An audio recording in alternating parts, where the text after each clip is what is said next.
En Radio Proverso, La Estantería, llegamos al corazón de la literatura. Dirige y presenta Tomás Sánchez Rubio.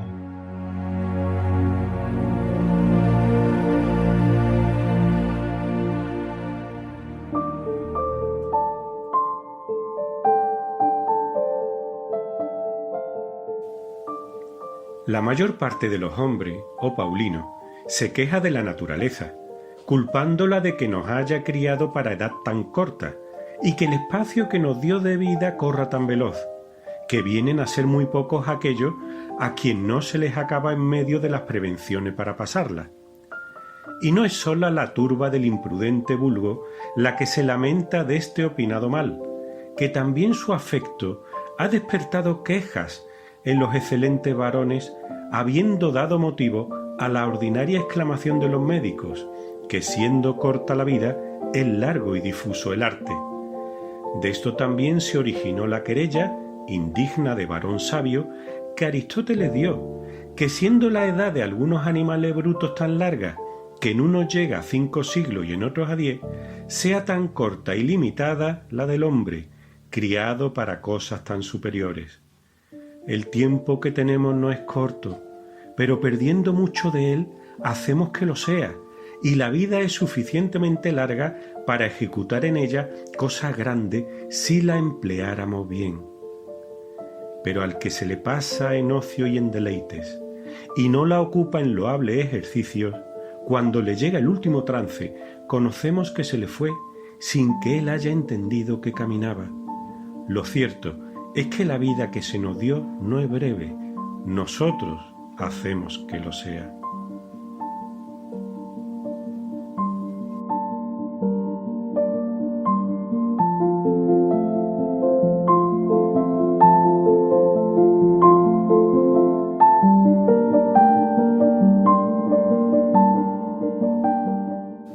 Efectivamente, como muchos de vosotros, amigas y amigos, habréis adivinado, las líneas que acabo de leer pertenecen al capítulo primero del diálogo sobre la brevedad de la vida del filósofo estoico y escritor latino Lucio Anneo Séneca. Séneca, nacido en Córdoba el año 5 a.C., moriría en Roma el año 65 de nuestra era. ¿Qué tal? Buenas tardes. Soy Tomás Sánchez. Es miércoles y estamos en un nuevo programa de La Estantería en Radio Proverso, la radio que es cultura, concretamente el número 46. Espero sinceramente que el espacio de hoy sea de vuestro agrado. El caso es que el 30 de abril del presente se cumplirán nada menos que 1958 años del fallecimiento de Lucio Anneo Séneca. También en la misma fecha y en la misma ciudad, y no precisamente por casualidad, fallecería otro cordobés ilustre, Marco Anneo Lucano, autor del poema épico Farsalia y sobrino del anterior. Ambos fueron acusados de participar en la conocida como Conjura de Pisón contra el emperador Nerón, último de la dinastía Julio-Claudia, y obligados, por ello, a poner fin a su vida abriéndose las venas.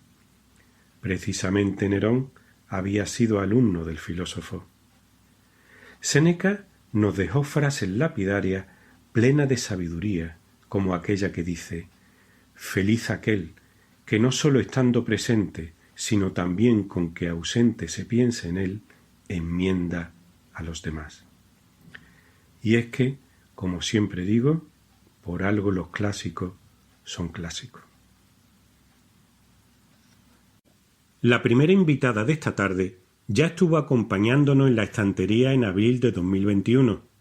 En aquella ocasión vino a hablarnos sobre su poemario, recién publicado entonces, llamado La pared del caracol, obra ganadora del primer premio en el 30º certamen poético Ángel Martínez Baigorri, convocado por el Ayuntamiento de Lodosa en 2020.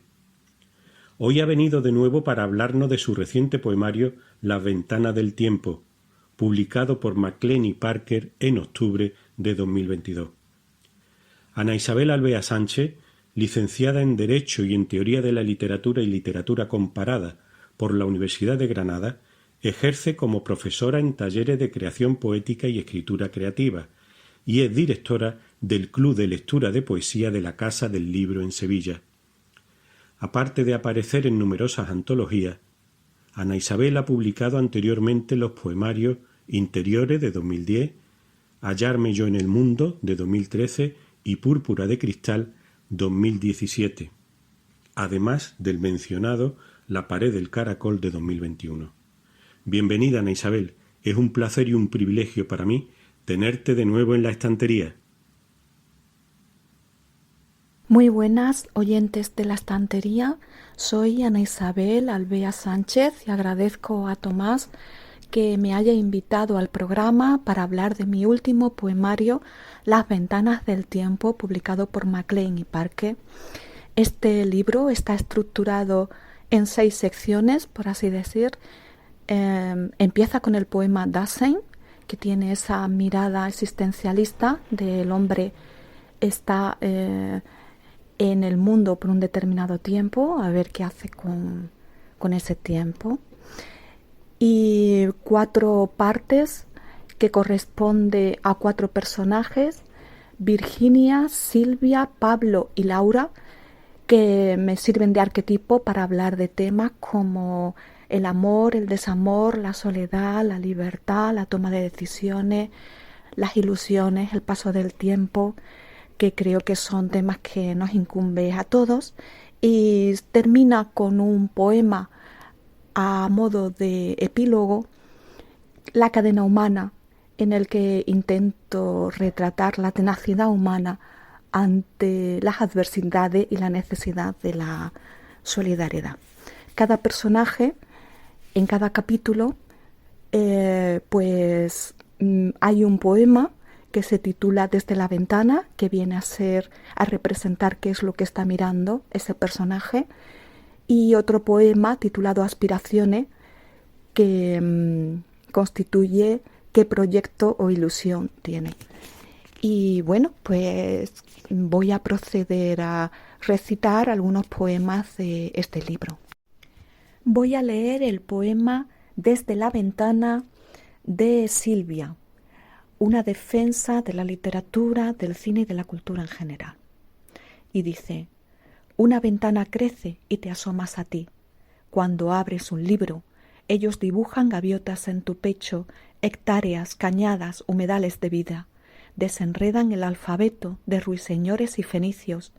Abren tus expectantes párpados a un río flotante que cambia por minutos entre el asombro y el misterio, y puede estar al alcance de todos. Gracias al cine, cuyos personajes se sientan contigo en el salón desde cualquier región del planeta.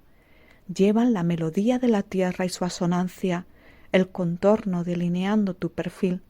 Saben cómo bombean tus ventrículos. En sus manos se acerca el mundo, se expande el lecho del tiempo, silencioso aire repoblándose, infinita su savia. De múltiples historias y diversas sus miradas, y un estuario emana, la arboleda despierta, la ciudad se acoda en tu balcón. Esperas encontrarte en ella y encontrarlos. Voy a leer el poema Desde la ventana de Silvia, una defensa de la literatura, del cine y de la cultura en general. Y dice: una ventana crece y te asomas a ti. Cuando abres un libro, ellos dibujan gaviotas en tu pecho, hectáreas, cañadas, humedales de vida. Desenredan el alfabeto de ruiseñores y fenicios. Abren tus expectantes párpados a un río flotante que cambia por minutos entre el asombro y el misterio, y puede estar al alcance de todos. Gracias al cine, cuyos personajes se sientan contigo en el salón desde cualquier región del planeta. Llevan la melodía de la tierra y su asonancia, el contorno delineando tu perfil. Saben cómo bombean tus ventrículos. En sus manos se acerca el mundo, se expande el lecho del tiempo, silencioso aire repoblándose, infinita su savia. De múltiples historias y diversas sus miradas, y un estuario emana, la arboleda despierta, la ciudad se acoda en tu balcón. Esperas encontrarte en ella y encontrarlos. Voy a leer el poema Desde la ventana de Silvia, una defensa de la literatura, del cine y de la cultura en general. Y dice: una ventana crece y te asomas a ti. Cuando abres un libro, ellos dibujan gaviotas en tu pecho, hectáreas, cañadas, humedales de vida. Desenredan el alfabeto de ruiseñores y fenicios. Abren tus expectantes párpados a un río flotante que cambia por minutos entre el asombro y el misterio, y puede estar al alcance de todos. Gracias al cine, cuyos personajes se sientan contigo en el salón desde cualquier región del planeta. Llevan la melodía de la tierra y su asonancia, el contorno delineando tu perfil. Saben cómo bombean tus ventrículos. En sus manos se acerca el mundo, se expande el lecho del tiempo, silencioso aire repoblándose, infinita su savia, de múltiples historias y diversas sus miradas, y un estuario emana, la arboleda despierta, la ciudad se acoda en tu balcón. Esperas encontrarte en ella y encontrarlos. Y también os leeré el poema Desde la ventana, pero del último personaje de Laura. En el candor de la mañana, una pandilla de pájaros corretean de un lado a otro del campo. Parecen chiquillos que juegan, esbozan la alegría en el aire, su ligereza. Cuando los contemplo regresa aquella mirada infantil. Y para terminar voy a leer el último poema del libro Cadena Humana, que lleva como cita unos versos de Antonio Gamoneda que dicen: y comprenderlos como a un solo ser, como si descansaran de la misma existencia, todos en el mismo sueño. El escultor Gustav Vigeland nos expuso, desnudos en su parque, 200 tallas de piedra y bronce, cuerpos unos a otros ensamblados, una cadena humana vertical, su monolito. Gustav Klimt añadió color y sensualidad en su cuadro Muerte y Vida, aunque tendríamos que abrir los ojos.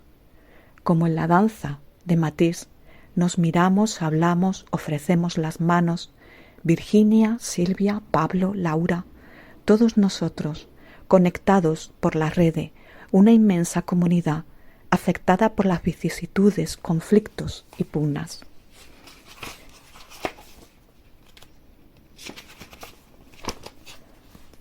Desnudos y espigados árboles buscan la luz del cielo, encumbradas palmeras. El canto de las aves vuela cada mañana, como una torre abandonada en el tiempo, de ventanales rotos y verdines, poblada de palomas. Así nos alzamos insistentes hacia la vida, frente al dolor y la guadaña, tenaces.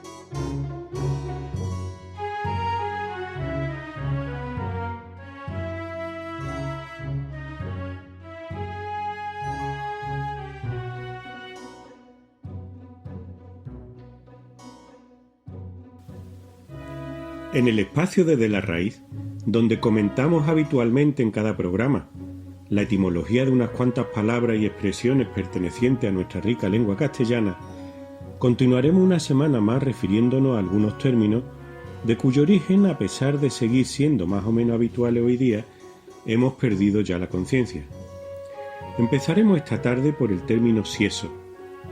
Si nos remitimos al DRAE, tan solo hay una acepción para sieso, la que deriva del latín sesus, asiento, definido como el ano juntamente con la porción inferior del intestino recto.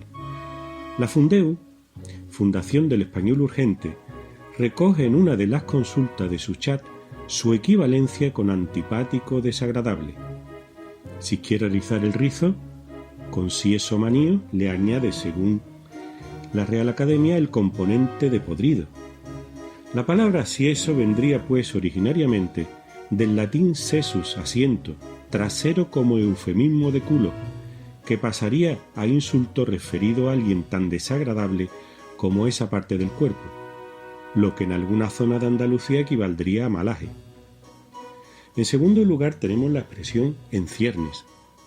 El verbo cerner o cernir se usa para indicar que algunas plantas, como el trigo, el olivo o la vid, dejan caer el polen de la flor. Cierne, pues, sería la acción de cerner.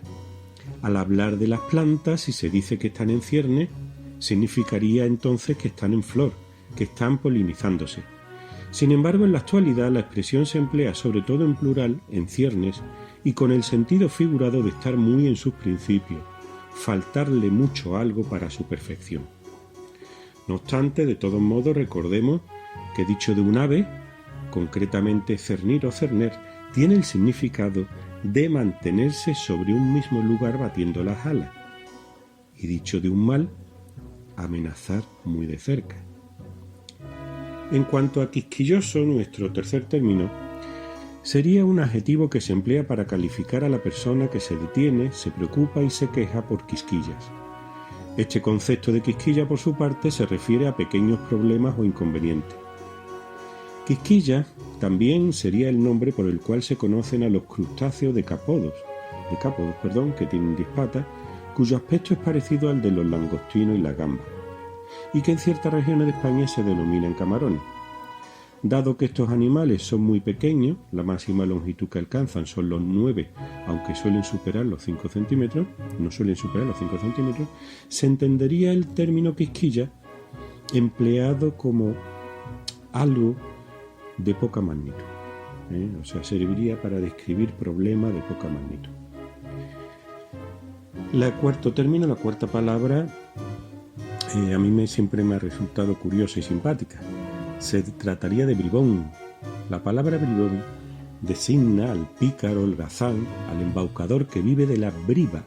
En la Edad Media, la briva sería el arte y modo de engañar con buenas palabras, superchería y holgazanería picaresca. Curiosamente, esta palabra briva, que primero fue brivia, sería una deformación popular de la palabra Biblia.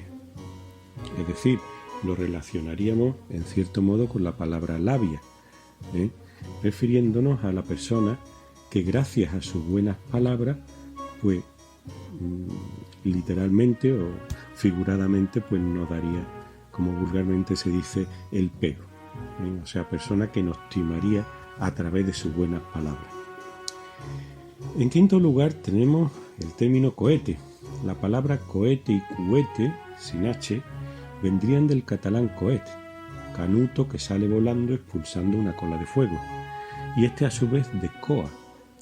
Coa provendría del latín cauda, lo que en castellano daría cola.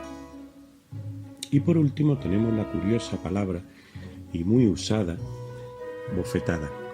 Bofetada empezaría con la onomatopeya del sonido buf, que se hace expirando aire desde las mejillas hinchadas. Según Coromina, bofetada vendría del sufijo ada, que ha recibido la acción, sobre la antigua palabra bofete, y este de bofar, soplar. El sopapo en realidad no es una bofetada que se da en la cara, sino bajo la barbilla, en la parte conocida como papada. Y es que el término, que provendría del latín escrito del mismo modo, está compuesto por so, que significa debajo, y papo, que es como se conoce a la parte que se encuentra entre la barbilla y el cuello. Palabras sinónimas serían guantazo, guantada, haciendo claramente referencia al gesto humillante y retador de golpear a alguien con el guante en el rostro.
Sobre el papel en blanco mi mano derrama la tinta con urgencia.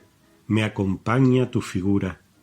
Hoy mis letras están tristes, de ellas solo sale desaliento, llanto sin consuelo, el lamento del dolor salvaje que hiere, se hace fuerte y vive en mí.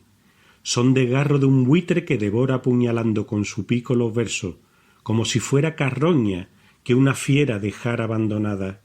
El tigre en mi palabra. Estos intensos versos, llenos de fuerza y de vida, dan comienzo al primer poemario de nuestra segunda invitada de esta tarde. Ella es Juana Rodríguez Macías, escritora natural de Sevilla. Su libro, titulado precisamente El tigre en mi palabra, cuenta además del impecable texto de la autora con los personalísimos dibujos de la joven artista plástica Maribel Librero. Juana estará con todos nosotros en Noche del Baratillo el jueves 11 de mayo para hablar de ella y de su obra. Desde su primera presentación, organizada por el Ateneo de San Juan de Analfarache, el 15 de diciembre de 2022, la obra está teniendo un notable éxito realmente merecido. En aquella ocasión acompañaba a la poeta el escritor Fernando Ángel Lumbrera. Entre las posteriores presentaciones destaca la del pasado 30 de marzo en Espacio La Barqueta, siendo su presentador Jaime Baena Abad. Juana, es un placer tenerte en el programa. Muchas gracias por acompañarnos hoy. Hola Tomás, buenas tardes. A ti y a todos los oyentes de La Estantería. Quiero daros las gracias por la oportunidad que me dais de visibilizar en este programa mi poemario. Como ya has apuntado, nací en Sevilla. Mi familia siempre ha sido gente humilde. Crecí al arropo de los libros, que nunca dejan de ser sueños. Supongo que de ahí, de esas horas de lectura, y de forma natural se desarrolló la inercia de escribir. Lo he hecho desde siempre. Ha sido una forma de reflexionar sobre los acontecimientos, de desbordar sentimientos íntimamente. Nunca sentí la necesidad de compartir lo escrito. Ni siquiera preparando este poemario pensé que pudiera publicarlo. Sí sentí la necesidad de comprender lo que leía y por ello me embarqué en una aventura maravillosa. Tuve la suerte de que en mi camino se cruzara Enrique Gracia Trinidad, mi maestro, y que me enseñara que la poesía es la forma más hermosa de expresión, que el poeta nace, pero que hay que cultivarlo, enseñarlo, formarlo, y que no hay mejor manera de hacerlo que seguir leyendo. Es el segundo año que asisto a su taller, y es tanto lo que hay que aprender que la palabra poeta a mí me queda grande. El tigre en mi palabra empieza a formarse en un momento muy difícil de mi vida. Es un poemario de ausencia, de soledad, duro, descarnado, intimista, pero también sanador. Es un camino por todas las fases del duelo, pero también un paseo por la vida, porque la vida sigue, aunque tengas que pegar los pedazos del alma rota. El amor, en cualquiera de sus formas, es el protagonista. El viaje que supone estos 3 últimos años de mi vida. Quiero leeros el poema que da título a este proyecto. Sobre el papel en blanco, mi mano derrama la tinta con urgencia. Me acompaña tu figura. Hoy mis letras están tristes. De ellas solo sale desaliento, llanto sin consuelo. El lamento del dolor salvaje que hiere se hace fuerte y vive en mí. Son desgarros de un buitre que devora apuñalando con su pico los versos, como si fuera carroña que una fiera dejara abandonada. El tigre, en mi palabra. Es un tigre de dolor el que habla, una fiera con la que lucho y a la que poco a poco voy ganando terreno. Va evolucionando conforme pasan los días y ocurren cosas nuevas, como a cualquiera de vosotros, cosas sin importancias, otras trascendentales, nuevas ausencias, soledades impuestas por la distancia de seres queridos. Al concluir la recopilación pensé que la mejor forma de presentarlo era esta. Cada soledad tiene una apariencia distinta. Este poemario habla de la más profunda de ellas, la emocional. No se elige, nace, enraiza adentro y lo destruye todo a su paso. Acude cuando la ausencia separa radicalmente el cuerpo del alma, adueñándose de la vida. Muerde las hojas desoladas que caen inútiles cuando les falta el sol. Solo ofrece racimos de uvas agrias en un tiempo sin sonrisas. Cada mañana nace una legítima esperanza. De ninguna otra forma sería posible seguir. He tenido la suerte de contar con grandes profesionales a la hora de la maquetación, de la edición, de las ilustraciones. Las ilustraciones las hizo Maribel Librero, una chica muy joven con muchísimo talento. Ella ha captado rápidamente el sentido de cada poema y lo ha hecho de forma magistral. Tengo que agradecer también a Fernando Lumbreras por el trabajo de corrección, pero sobre todo por creer en lo que escribo. Dar las gracias a mis hijos, a todos los amigos que me apoyan y me empujan a seguir adelante. A una persona muy importante en mi vida, mi madre. Ya os he comentado antes que mi familia era muy humilde, pero a pesar de ello mi madre siempre dejó la luz encendida para que yo leyera. Y esto lo digo en todos los sentidos. Las manos enlazadas. En los nudos se adivinan los surcos que forman las presillas de seda que abotonan toda una vida.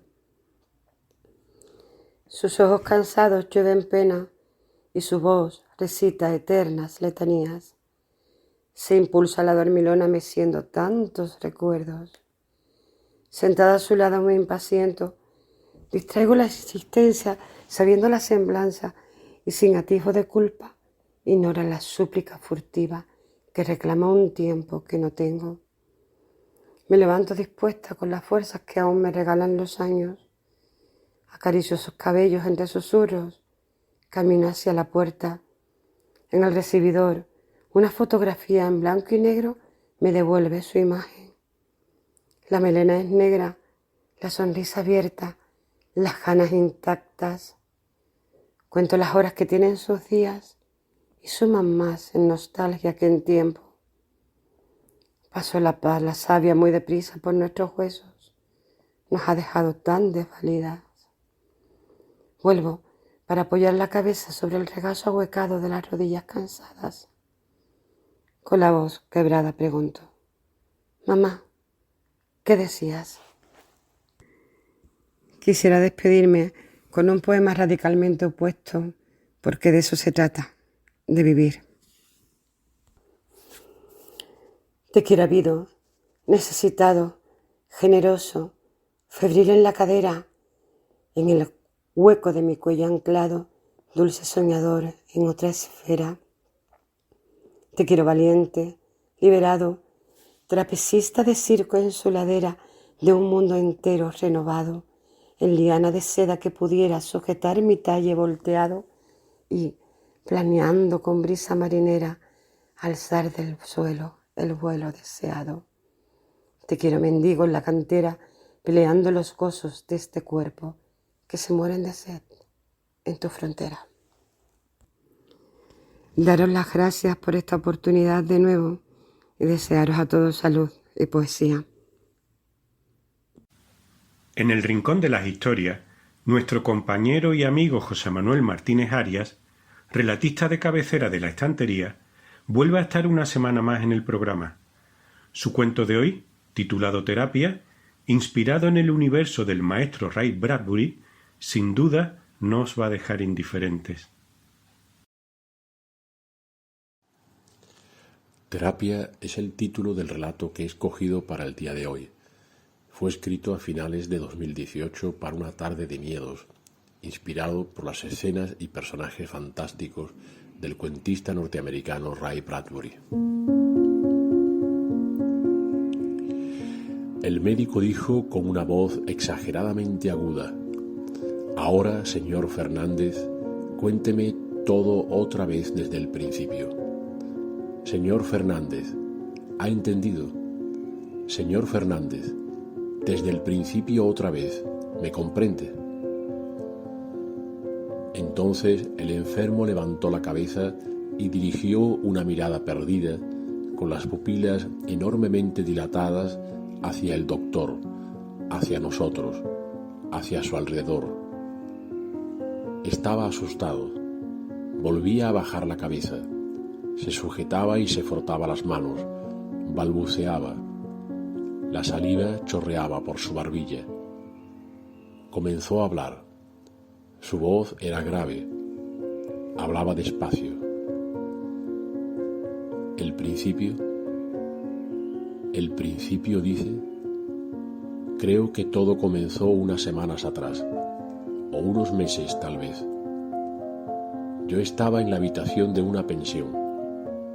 Era por la tarde, sí, después de comer. Ahora lo veo, creo. Empecé a oír un ruido lejano, apenas un susurro, como el que hace una pelotita de goma que rueda sobre un cristal con arena. Entonces, creo, no me preocupé y seguí trabajando. Estaba escribiendo la historia de una mujer joven que temblaba en un rincón, que lloraba en la oscuridad de un rincón, en un rellano quizá. Estaba describiendo su respiración entrecortada, forzada, imposible, agónica, irreal, cuando el ruido se hizo más evidente. Tal vez subiera de tono, o tal vez la pelotita de goma se estuviera acercando o creciendo, creo. Tuve que parar de escribir, sí, y comencé a buscar el origen del ruido. Desbaraté toda la habitación sin encontrar su causa. El ruido empezó a hacérseme desagradable. Tenía que encontrar su origen, tenía que pararlo. Creo que fue entonces cuando empecé a obsesionarme con él. No logré descubrirlo, ni pararlo, ni olvidarlo. Esa noche creo que acabé por reconocer mi impotencia. Después salí a la calle. Había otros ruidos que me impedían oír el mío. Más tarde, tal vez de tanto deambular, lo olvidé, o eso creía yo. Pero no era así. Unos días después el ruido me seguía acompañando. Ya no como el de una pelotita de goma rodando. Ahora había crecido y parecía como el que hace una rata cuando roe una nuez. ¿Me comprende, doctor? ¿Me comprende? ¿Me comprende usted? Sí, señor Fernández, siga, no se detenga. ¿Qué ocurrió cuando usted creyó oír de nuevo ese ruido? No lo creí oír, doctor, lo estaba oyendo. Yo me había puesto a escribir la historia de esa maldita mujer joven que lloraba en un rincón del rellano, a oscuras. Tenía el pelo largo, recogido en una cola y con un lazo, creo. No podía verle los ojos porque tenía la cara entre sus brazos. Tal vez estuviese agachada. Entonces, cuando ella iba a girarse para mirarme, el ruido comenzó a crecer. ¿Me comprende, doctor? A crecer, porque el ruido no había dejado de sonar desde el principio. Aunque otros ruidos lo ocultasen, él seguía allí. Había seguido allí desde el primer momento, solo que ahora era mucho más fuerte, más evidente. Recuerdo que salí al pasillo de mi habitación para buscar a alguien, para que alguien pudiera decirme qué era o de dónde provenía ese maldito ruido. Pero nadie. El pasillo estaba vacío. Nadie podía oír lo que yo no soportaba seguir escuchando. ¿Sabe usted, doctor? ¿Sabe usted lo que es oír de día y de noche ese maldito ruido, como el de una rata escarbando en alguna de las paredes de la habitación de esa maldita fonda? ¿Sabe? No, señor Fernández, lo sé ahora que usted me lo cuenta. Ahora, cállese, doctor. ¿Quiere que le siga contando? El señor Fernández estaba aterrorizado, muy inestable. Lo mismo hablaba pausadamente que comenzaba a elevar la voz y a mover las enormes pupilas de izquierda a derecha y de derecha a izquierda. El doctor obedeció y calló. El señor Fernández continuó. Así he estado días, semanas, obsesionado con este maldito ruido de día y de noche y de día. A veces tenía que ponerme los auriculares y escuchar música a todo volumen. Esto me calmaba. La música era de una gran orquesta a toda pastilla. La otra tarde me puse de nuevo a escribir. La mujer joven seguía llorando en su rincón con su largo pelo recogido, con su cara escondida entre sus brazos. Tal vez fuese una niña, una colegiala, porque creía ver entre las sombras unas piernas delgadas y unos calcetines largos. Estaba llorando. Quise acercarme, pero de nuevo el ruido. No era un roedor. Entonces fue cuando lo percibí más claro y más fuerte, incluso sobresaliendo por encima de la música que sonaba estruendosamente en mis oídos. Parecía un sollozo. Alguien sollozaba. Tal vez fuese en alguna de las habitaciones laterales. Alguien sollozaba en alguna habitación vecina. Salí al pasillo. Todas las puertas estaban cerradas. Las aporreé. Intenté abrirlas. Nada. El sollozo era clarísimo tras la primera puerta a la izquierda de mi habitación. Empujé la puerta con el hombro y cedió sin dificultades. Nada. Dentro la habitación estaba vacía y ordenada. Nadie parecía haberla ocupado en meses. Después forcé la puerta de la derecha. Nada. Tampoco parecía haber estado ocupada desde meses. Estuve días sin salir a la calle. Solo escuchaba música a toda pastilla. Recuerdo que me dolía la cabeza, doctor. Me dolía la nuca, doctor. Insoportable. Como ahora, doctor. Pero no podía dejar de escuchar la música. ¿Quieren ustedes callarse? Este sollozo me está destruyendo, doctor. No puedo más, doctor. Deme algo, doctor. Deme algo o máteme, doctor, por favor. No, señor Fernández, tranquilícese. Tiene usted que volver a su habitación. Vamos, vuelva. Tiene que ser ahora, señor Fernández. Entre de nuevo. ¿Ha entrado ya? Dígame. Sí, doctor. He vuelto a entrar. Todo está alborotado.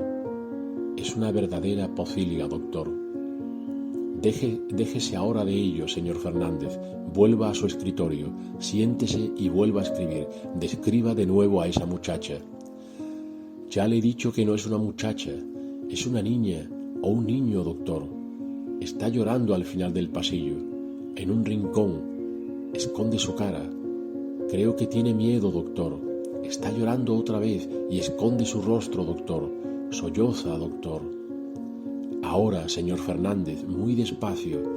Vaya acercándose a ella, muy despacio, que no se sobresalte y salga corriendo, señor Fernández. Sí, doctor. Estoy de pie a su lado. Es muy pequeña. No deja de llorar, tiembla. Creo que me tiene miedo a mí, doctor. Me teme a mí. No deja que la toque. No deja que le toque el pelo, doctor. Ahora, señor Fernández, ahora tiene que hacer que le mire. Intente con suavidad que le mire a usted.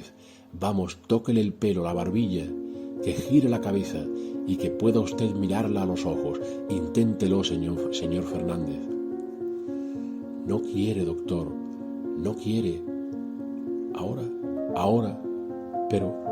Pero, ¿qué me pasa, doctor?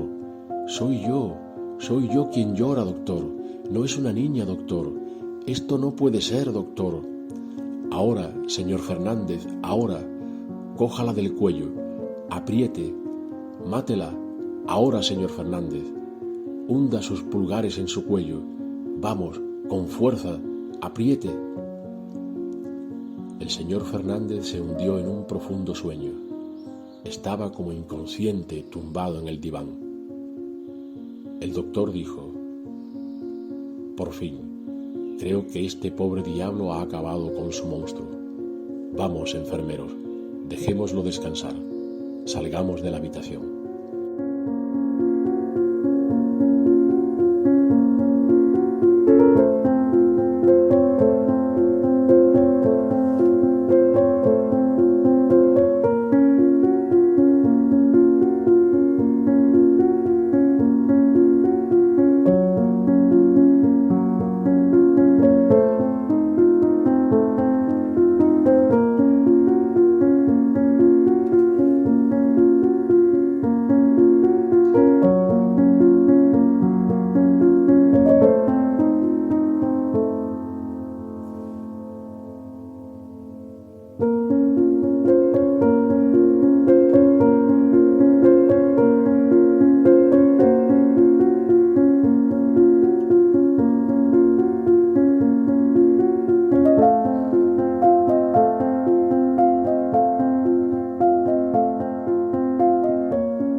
No juzgues, pues, que alguno ha vivido mucho tiempo por verle con canas y con arrugas, que aunque ha estado mucho tiempo en el mundo, no ha vivido mucho.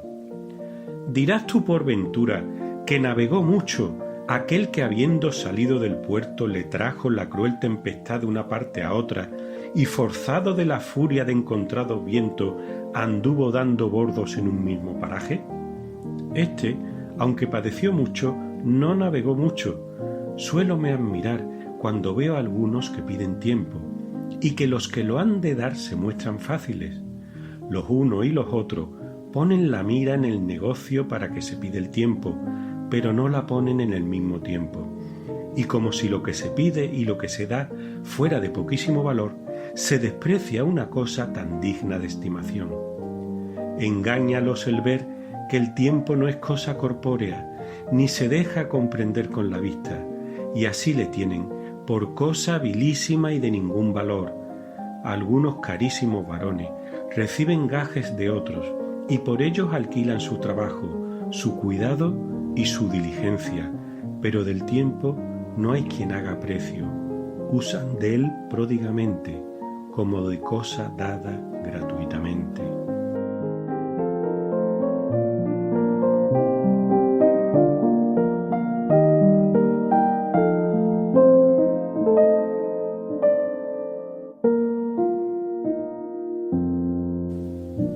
Enlazando, como solemos hacer, el final del programa con su comienzo, he querido acercarme al término de la estantería de hoy con otro escrito de nuestro admirado Lucianneo Séneca, este también perteneciente al diálogo de Brevitate Vitae, en concreto, el comienzo del capítulo 8.